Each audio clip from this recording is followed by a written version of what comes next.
in an inferior court as the Federal High Court. So even if the Federal High Court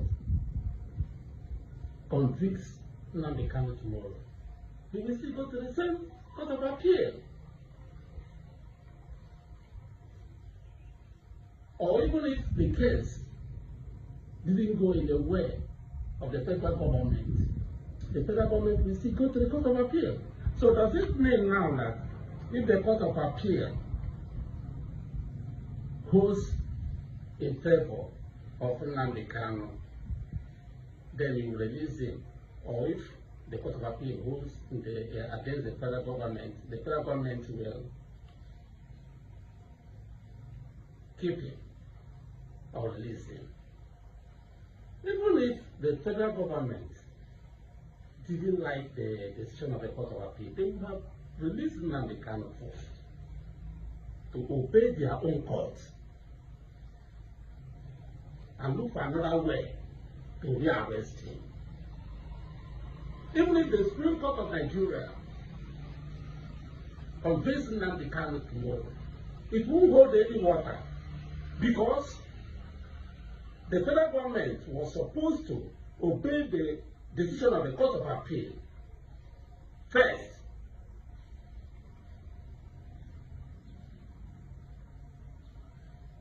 That's why I said the federal government is shameless in these proceedings. Which court released Sunday Igboho? What offense did Sunday Igboho commit?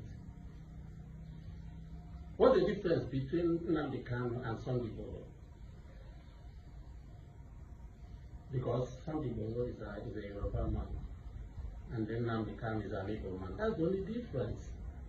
Not to talk of the real terrorists in Nigeria, called the Maese Allah and Fulani herdsmen, who are the real terrorists. And they are the people the federal government are protecting, placating, releasing from prisons, reinstating them into the security forces as repentant terrorists. Then we are trying Nnamdi Kanu, bringing laptop as evidence, cameras, phone. Nonsense. Arrant nonsense. Because you hate the Igbo man. And you are disgracing yourself. Then you want to use him for 2027 election. Who do you think is ready to beg the federal government again? Nobody. Nobody from Igbo land will come up again to beg the federal government because of Nnamdi Kanu. Our leader, who died recently, Mbazika Amaechi, on wheelchair went to Abuja and begged Buhari to release Nnamdi Kanu as his last wish. Nobody listened to him.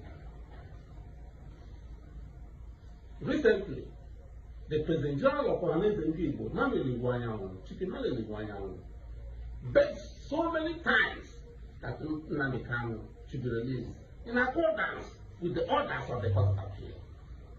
Nobody listened to him. So he wants Igbos to line up. I don't know what else you want us to do. To show that you are humiliating Ndigbo. And it makes you happy.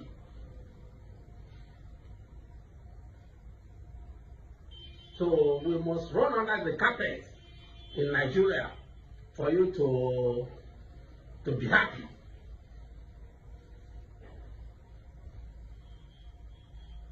They are looking for an avenue to imprison Nnamdi Kanu or perhaps to kill him. And so what? So, even if you kill him today, won't you die? Huh? Won't you die? No Igbo man is a terrorist. We know those who are terrorists in Nigeria and have been protested. They can't South.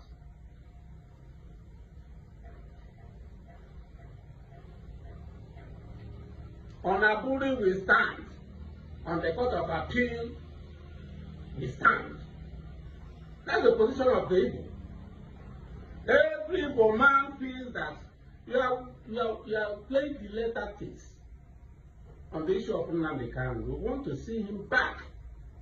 The Court of Appeal, their own Court of Appeal, has directed it to release Nnamdi Kanu. Instead of doing that, they started deploying the justices to different locations. Their own Court of Appeal. A court as big as the Court of Appeal gave orders. He didn't obey it. Then he came back to an inferior court like the Federal High Court. What nonsense. We are watching you now. Let's see what you want to do. People have begged you, everybody. We want to show that we are Igbos, that you are against us, that you want to humiliate us in Nigeria. We are both such shenanigans. God is protecting us.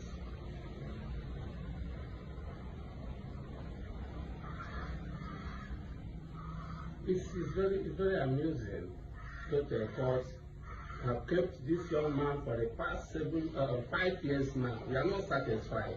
You release every other person that had similar case. You kept him so that we'll be, I don't know. We'll be praying, begging you every other day.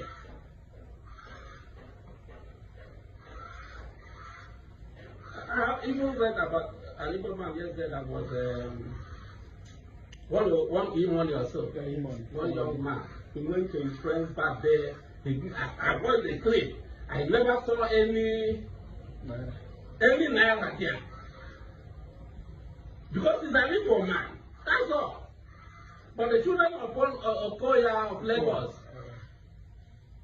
who I saw even bundles of currency.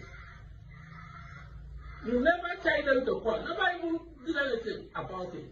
But because this young man is an Igbo man, and he went to his friend's party, that's an offense. You want to humiliate in Igbo. Because you feel they are vibrant, they are good, they are working hard, showing their riches. Yes, God blessed us. You can't do anything about it. Their jealousy has nothing to do about the progress of Igbo in Nigeria. The other day I was reading about somebody who said Forbes published the list of billionaires in black billionaires, that 6 of them are Nigerians. Out of the 6 of them, 2 are Hausas, 4 are Yorubas, no Igbo. If you talk of those who are really billionaires in Nigeria, that's the Igbos. The rest are just holding government money, politicians' money. We know their source of wealth. We know how they are billionaires. They are not real billionaires. The billionaires are Igbos who are struggling for their money without governmental participation, governmental ranking, without government playing any role in the sources, monetary sources, financial sources of an Igbo man. Other tribes cannot say it. The Yorubas cannot say it. Any billionaire in Yoruba land today made his money through the government. Any billionaire today in Hausa land made his money through the government. But no billionaire today in Igbo land made his money through the government. He made his money from his sweat and blood. So we are the real billionaires in Nigeria. So don't be envious. We work for it. When you are tired of living, holding Nnamdi Kanu, you will listen. He didn't commit any offense that is different from what other nationalities are committed in Nigeria. They are just holding him because he's an Igbo man. Stop that charade we are doing in Abuja. Ndi Igbo are not interested in it. We want to see him come back tomorrow. We want to see him come back tomorrow. No matter whatever charges you level against him and all that. We know the story, we know the truth. The truth